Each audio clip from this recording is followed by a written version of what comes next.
biko o amamihe mụrụ akọ aka ṅụfọrọ uche ara ịhụrụ akọ na uche ọ bụrụ na ọkọ gị n'ụwa ihe ọbụla mmadụ gwara gị ị ga-ekwerịrị onye ọbụla akọ na uche kọrọ ka a ga-akọrọ ihe ọbụla akọrọ ya ekwere onwe ya akọ onwe ya arụba ya wụ nwanne ya nke ọ ṅụfọrọ ara nwe uche bika ha m nkwachukwu Oji Agbọ a na-akpọ m Oji Ofo m onye olu okoro nke dị na Ọmahịa n'obodo nke Chineke n'okwu bekee. I'm from Olokoro in Umuahia South local government area of Abia State. Isiokwu m n'ụbọchị nke taa bụ akọ na nwanne ya uche. mejikpe n'ohere a nke okike na-arịọ Nigerian tribunal,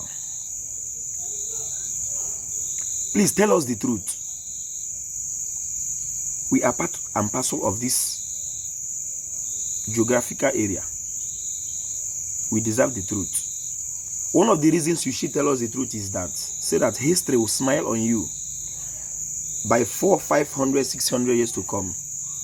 We will tell our children what Justice Udo from Bayelsa, an Igbo man, did when the ball fell on his own court. So that when that history is being told, anywhere you are, wherever you are, you will be in a higher position. Ogadiri bola mamini aga fanye neze. Aye leaders wacha no kubeka yonye ga asu Igbo. Asụsụ Igbo etela. Ihe ọma niile zuru oke ndị nna anyị were hapụrụ anyị n'asụsụ anyị tie ya n'ilu. Ọkwa n'ilu ka Igbo na-eji ekwu okwu mgbe gboo. Ọ bụ maka ụmụ anyị na nwunye anyị ka anyị ji sụwa Igbo ka ha na-aghọta ihe anyị na-ekwu. Ndị ọcha weta akụkọ ha anya hapụ ilu lala Igbo. Mana mgbe na-adịghị anya anyị ga-alaghachi n'ilu.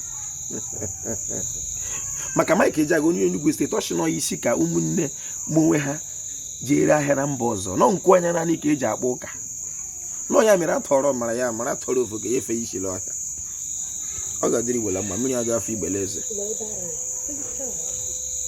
ya gaziere Igbo mmanụ